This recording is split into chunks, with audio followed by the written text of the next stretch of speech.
My dear students, आज हम लोग एक नया चैप्टर शुरू करने जा रहे हैं और जिसका नाम है निर्देशांक ज्यामिति यानी कोऑर्डिनेट ज्योमेट्री।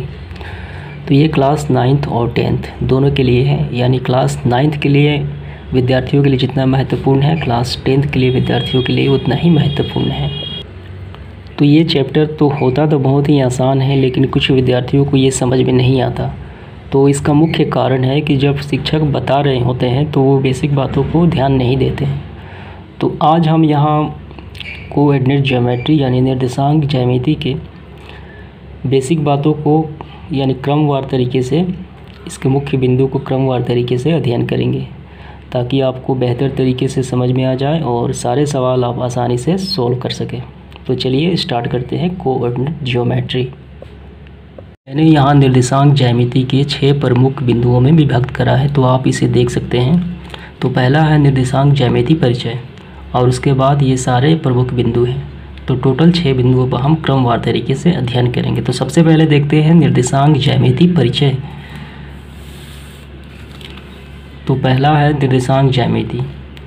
तो इसके अंतर्गत किसी समतल में स्थित किसी बिंदु की स्थिति, दिशा एवं अन्य बिंदुओं की सहायता से ज्ञात करते हैं। यानी निर्देशांक ज्यामिति में होता क्या है कि किसी समतल में स्थित अज्ञात बिंदु की स्थिति, यानी वो बिंदु जो है वो किस निर्देशांक में है, यानी किस चतुर्थांश में है, और उसकी दिशा अन्य बिंदुओं की सहायता से हम ज्ञात करते हैं। तो जैसे कि मान लीजिए ये एक समतल है और यहाँ एक बिंदु है, तो हमें इस बिंदु की स्थिति और दिशा बताना है। तो इसके लिए हम x और y अक्ष का प्रयोग करते हैं। तो ये हो गया x अक्ष और ये हो गया y अक्ष। तो x अक्ष और y अक्ष, इन दोनों अक्षों के सहायता से हम इस बिंदु की स्थिति को बताते हैं। तो ऐसा होता है कि मान लीजिए कि ये यानी x अक्ष से यहाँ से ये 2 सेंटीमीटर है और यहाँ से 7 सेंटीमीटर है। तो इस बिंदु के निर्देशांक होंगे 2 और 7, और मान लीजिए ये बिंदु है। तो इस प्रकार हम निर्देशांक ज्यामिति में किसी बिंदु की स्थिति और दिशा बताने में प्रयोग करते हैं। तो ये हो गया परिचय निर्देशांक ज्यामिति का। अब इसके बाद आता है कातीय तल। यानी कातीय तल किसे कहा जाता है? तो कातीय तल वह समतल जिसमें x अक्ष, y अक्ष तथा मूल बिंदु स्थित होते हैं, उसे कातीय तल कहा जाता है। तो ये एक कातीय तल का ग्राफ है जिसमें ये हो गया x अक्ष और ये हो गया y अक्ष और ये हो गया मूल बिंदु। तो इस पूरे ग्राफ को कहते हैं कातीय तल। तो इसके बाद हमारा तीसरा जो बिंदु है वो है निर्देशांक तल। तो किसी बिंदु की स्थिति को दर्शाने में हम निर्देशांक तल का प्रयोग करते हैं जिसमें x अक्ष, y अक्ष तथा मूल बिंदु होते हैं। और इस निर्देशांक तल को 4 भागों में बांटा गया है, जिसे क्या कहा जाता है? जिसे कहा गया है चतुर्थांश। जिसे 4 भागों में बांटा गया है, जिसे चतुर्थांश कहा जाता है। तो आप देख सकते हैं इसको। तो ये एक निर्देशांक तल है और इस निर्देशांक तल को 4 भागों में बांटा गया है। तो ये हो गया प्रथम चतुर्थांश, जो धन और धन यानी प्लस प्लस होता है, तो पहले x का और उसके बाद पश्चात y का। और ये हो गया द्वितीय चतुर्थांश, तो पहले ये x का जो पहले ऋण होता है और उसके पश्चात y का प्लस होता है। और ये तृतीय चतुर्थांश यानी दोनों ऋण वाले चिन्ह होते हैं। और ये चतुर्थ चतुर्थांश यानी जो ये x का होता है ये प्लस में और ये y का होता है ये माइनस में। तो इसे हम निर्देशांक तल कहते हैं और इसे 4 भागों में बांटा गया। ये काफ़ी महत्वपूर्ण है, इसे याद करना काफ़ी महत्वपूर्ण है और इससे सवाल भी काफ़ी परीक्षाओं में आते हैं। तो आप इसे ध्यान से समझ लेना है आपको। तो चौथे नंबर पे हमारा आता है भुज और कोटि। तो निर्देशांक तल के जो निर्देशांक तल में होते हैं x अक्ष, उसे कहा जाता है भुज और y अक्ष को कहा जाता है कोटि। तो यहाँ आप देख सकते हैं ये एक कातीय तल है, यानी ये x अक्ष है, इसे कहा जाता है भुज और y अक्ष को कहा जाता है कोटि। तो आपको समझ लेना है काफ़ी बेहतर तरीके से। ये x अक्ष को कहा जाता है भुज और ये y अक्ष को कहा जाता है कोटि। तो चलिए अब इसके बाद अगला पॉइंट देखते हैं। इसके बाद है हमारा 5वां ऊर्ध्वाधर क्षैतिज। यानी निर्देशांक तल में x अक्ष के तल को कहा जाता है क्षैतिज तल और y अक्ष के तल को कहा जाता है ऊर्ध्वाधर तल। तो यहाँ आप देख सकते हैं ये निर्देशांक तल में इसे कहा जाता है ऊर्ध्वाधर, का मतलब होता है सीधा खड़ा हुआ यानी तना हुआ। इसे कहा जाता है ऊर्ध्वाधर तल, यानी वाई अक्ष को कहा जाता है ऊर्ध्वाधर तल और एक्स अक्ष को कहा जाता है क्षैतिज तल। ये अपने नोटबुक में आप नोट कर लीजिए। इसके पश्चात हम देखते हैं अगला पॉइंट। तो इसके पश्चात निर्देशांक ज्यामिति में कुछ महत्वपूर्ण बिंदु आते हैं जिन्हें याद करने के लिए काफ़ी ज़रूरी होता है जिन्हें याद करना। तो पहला है एक्स अक्ष को भुज और वाई अक्ष को कोटि कहा जाता है। दूसरा है एक्स अक्ष पर y बराबर 0 और y अक्ष पर x बराबर 0 होता है। तो ये चीज़ को आपको समझ लेना है क्या होता है। तो जैसा कि कहा गया है कि x अक्ष पे y बराबर 0, तो मान लीजिए ये x अक्ष है, तो ये x अक्ष है, यहाँ पे x बराबर कितना है,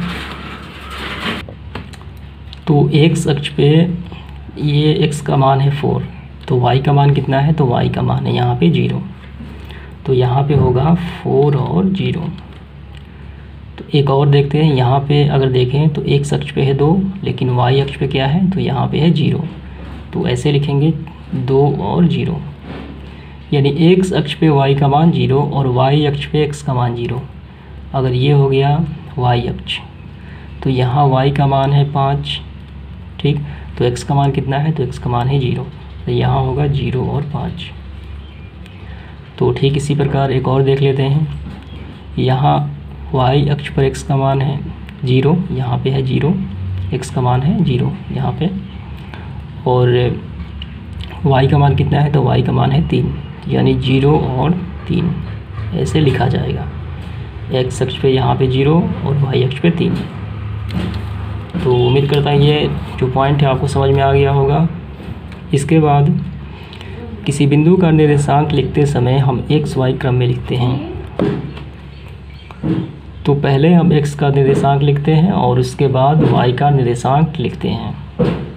और चौथा जो पॉइंट है, x अक्ष को क्षैतिज कहा जाता है यानी इस प्रकार, और y अक्ष को कहा जाता है ऊर्ध्वाधर यानी ऐसा सीधा। तो ये बेसिक बातें थी। इसके बाद एक लास्ट पॉइंट है, at the last but not least, ये जो है निर्देशांक तल पर किसी दी हुई बिंदु की स्थिति ज्ञात करना है। तो यहाँ प्रश्न है कि बिंदु A B C D E की निर्देशांक ज्ञात करें यानी चिन्ह ज्ञात करें। तो ये एक निर्देशांक तल है और यहाँ पे कुछ बिंदु दर्शाए गए हैं। तो यहाँ हमें ए का निर्देशांक ज्ञात करना है।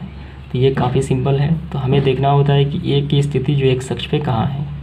तो आप देख सकते हैं कि ए जो है ये सीधे जब हम लाते हैं इसको, तो ये आ जाता है 7 पे और इस तरीके से आता है 8 पे। तो पहले हम x का मान लिखते हैं यानी 7 वाला, और उसके बाद y का मान यानी 8 वाला।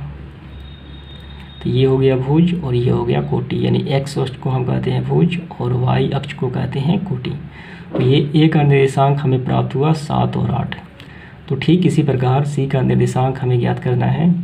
तो पहले x अक्ष का, ये हो गया कितना, ये हो गया 7, और उसके बाद y अक्ष का, तो ये हो गया -6। अब उसके बाद d का निर्देशांक हमें ज्ञात करना है। तो सबसे पहले हमें x अक्ष का, तो ये प्राप्त होता है यहाँ पे। तो ऐसा हम मान सकते हैं 3.5 है यहाँ पे, माइनस का 3.5, और ये y का कितना है, तो y का यहाँ पे है 3 यानी -3। तो ये d का निर्देशांक है। अब b का निर्देशांक, तो पहले x अक्ष, तो ये 2 पे है और उसके बाद y। तो पहले हम लिखते हैं x अक्ष का यानी -2 और इसके बाद कोटि का मान यानी y का मान 5। अब उसके बाद e का निर्देशांक हम निकाल लेते हैं। तो पहले x अक्ष का, ये होगा 9 पे मैच करता है और यहाँ पे 9 पे। तो पहले x अक्ष यानी -9 और ये वाला भी -9। भुज और कोटि दोनों का मान आ गया -9 और -9। तो ये काफ़ी सिंपल है निर्देशांक तल पे किसी बिंदु की स्थिति ज्ञात करना। तो इस पहले x अक्ष को लिखा जाता है, उसके पश्चात y अक्ष को।